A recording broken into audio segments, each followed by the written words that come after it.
Pemirsa, kita informasi Sintu Today hari ini terkait dengan kebakaran yang melanda sejumlah bangunan tempat usaha dan rumah warga di Jalan Hidup Baru, Kebayoran Baru, Jakarta Selatan, Kamis siang. Ya, sementara di kawasan Mangga Besar, Jakarta Barat, kebakaran melanda sebuah mes karyawan hingga menyebabkan kerugian miliaran rupiah.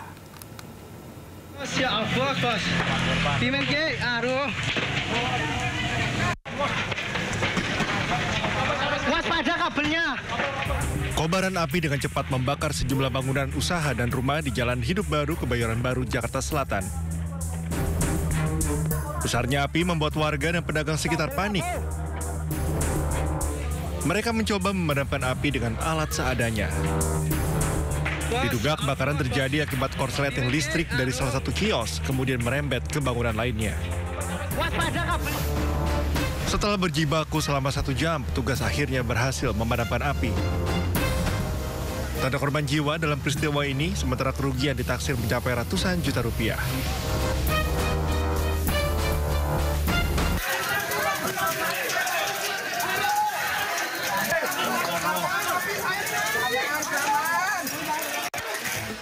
Kobaran api menghanguskan bangunan yang dijadikan tempat tinggal karyawan perusahaan air mineral di Jalan Mangga Besar 5, Taman Sari, Jakarta Barat. Hembusan angin kencang serta banyaknya material mudah terbakar membuat api sulit dipadamkan.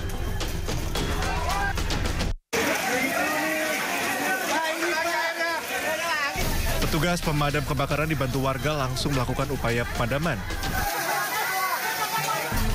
Kebakaran diduga terjadi akibat korsleting listrik dari lantai 1 mes karyawan. 16 unit mobil damkar dikerahkan ke lokasi untuk memadamkan api. Api berhasil dipadamkan 1 jam kemudian. Tidak ada korban jiwa dalam peristiwa ini, kerugian ditaksir mencapai miliaran rupiah. Dari Jakarta, tim liputan iNews melaporkan. Pemirsa, akibat cuaca buruk yang melanda Kabupaten Tuban, Jawa Timur, 3 kapal nelayan yang sedang bersandar di dermaga tenggelam. Telah terjadi musibah kapal Karam 1 milik Agam Jaya juga Samudrojoyo dari Desa Pal. 3 kapal nelayan yang bersandar di dermaga pelelangan ikan Palang, Tuban, Jawa Timur tenggelam dihantam cuaca buruk. Peristiwa ini terjadi pada sore hari saat angin yang berhembus tiba-tiba berbalik arah. Kapal yang sedang bersandar pun saling bertabrakan hingga rusak parah. Usai diterjang cuaca buruk, para nelayan gotong royong untuk mengevakuasi kapal-kapal yang tenggelam dan karam serta memperbaiki bagian kapal yang rusak. Sementara itu, pihak kepolisian mengimbau kepada masyarakat nelayan untuk selalu waspada dan memantau perakiraan cuaca sebelum melaut ataupun saat akan bersandar. Dari Tuban, Jawa Timur, Pipit Wibawanto, iNews melaporkan. Pemirsa, penyegelan pabrik smelter PT Genesis Regeneration Smelting di Jawilan, Kabupaten Serang, Banten, ricuh. Sejumlah wartawan dan Humas Kementerian Lingkungan Hidup menjadi korban pengeroyokan lantaran tidak terima perusahaan disegel kementerian.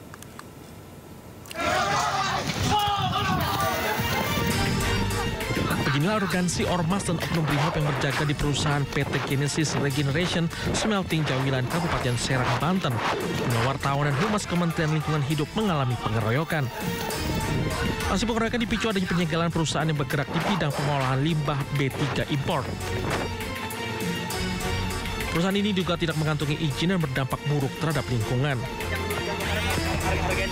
Di dalam pabrik, oknum anggota brimob awalnya sempat ditegur pejabat Kementerian Lingkungan Hidup karena mencoba menghalangi tugas wartawan. Namun setelah beres penyegelan, ormas dan oknum anggota tersebut mengeroyok wartawan dan pegawainya.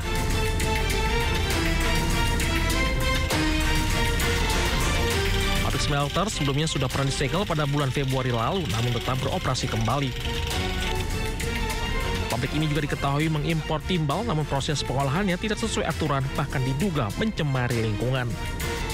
Dari Serang, Banten, Maya Sapriandi, iNews melaporkan. Pemirsa, aksi baku hantam terjadi antara aparat kepolisian, Satpol PP, dan mahasiswa saat aksi demonstrasi mahasiswa di Balai Kota Bogor, Jawa Barat. Di dalam demonstrasi tersebut, mahasiswa menuntut Pemkot Bogor segera menyelesaikan sejumlah masalah di Kota Bogor.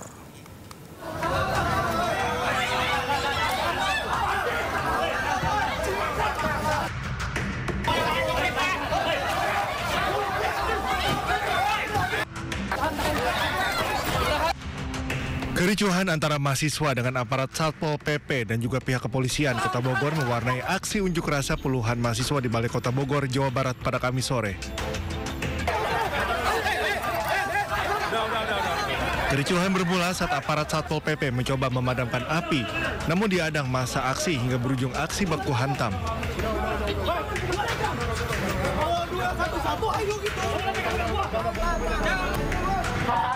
Dalam aksi ini, para mahasiswa menuntut Pemkot Bogor menyelesaikan sejumlah masalah, seperti permasalahan utang RSUD Kota Bogor yang mencapai 91 miliar rupiah dan tewasnya petugas kebersihan di TPS Geluga. Usai kericuhan mereda, aksi mahasiswa terus berlanjut hingga kembali membakar karangan bunga di halaman Balai Kota Bogor. Tak hanya itu, mereka juga melakukan aksi vandalisme dengan mencoret tembok Balai Kota Bogor.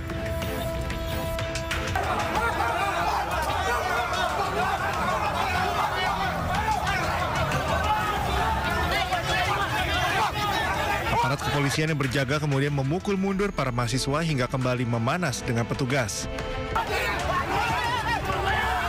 Meski para mahasiswa sempat melawan, namun petugas kepolisian akhirnya bisa membubarkan para pendemo. Dari Bogor, Jawa Barat, Andi Firmansyah, iNews melaporkan. Pemirsa, Kepala Cabang Blang Plat Merah di Bekasi ditemukan tewas mengenaskan di area persawahan saat ditemukan korban dalam kondisi terikat lakban. Polisi telah meringkus 4 pelaku penculik dan pembunuh korban.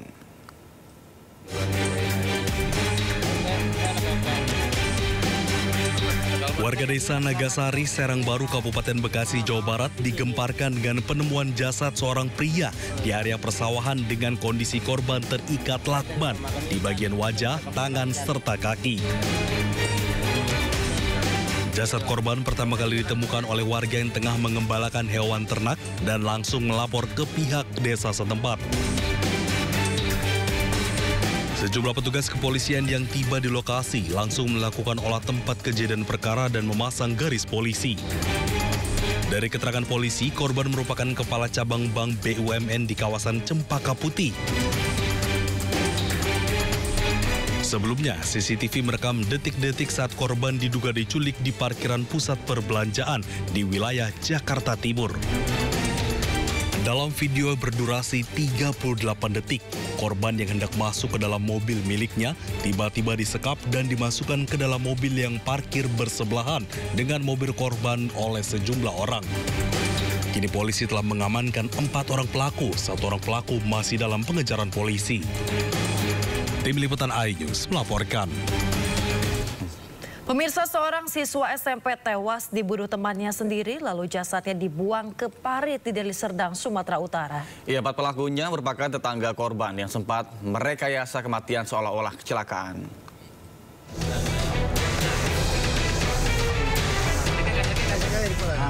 Setelah 2 bulan penyelidikan, polisi akhirnya mengungkap penyebab kematian Muhammad Ilham, remaja berusia 13 tahun yang jasadnya ditemukan dalam parit di Deli Serdang, Sumatera Utara. Di hadapan petugas, keempat mereka mengaku menganiaya korban dengan senjata tajam dan batu hingga tewas. Motif pembunuhan karena dendam dan sakit hati, korban kerap mengejek orang tua salah satu pelaku. Usai membunuh korban, pelaku sempat merekayasa kematian seolah-olah karena kecelakaan. Baru kami dapatkan 4, 1 masih kami dalam tahap pengejaran dengan memukul batu ya. Targetnya berapa lama Pak yang DPO ini Pak? Kita target secepatnya aja, paling maksimal dah. Tapi kami juga kami mengucapkan terima kasih pada masyarakat dan juga sama rekan-rekan media juga sudah bisa membantu kami dalam mengungkap kasus ini. Diketahui peristiwa pembunuhan ini terjadi pada pertengahan April lalu di kawasan Jalan Kebun Sayur, Kecamatan Lubuk Pakam. Jasad korban ditemukan warga pada keesokan harinya. Dari hasil olah TKP, polisi tidak menemukan tanda-tanda kecelakaan sehingga Satlantas Polres Deli Serdang melimpahkan kasus tersebut ke Satreskrim. Dari Deli Serdang, Sumatera Utara, Amiruddin, iNews melaporkan.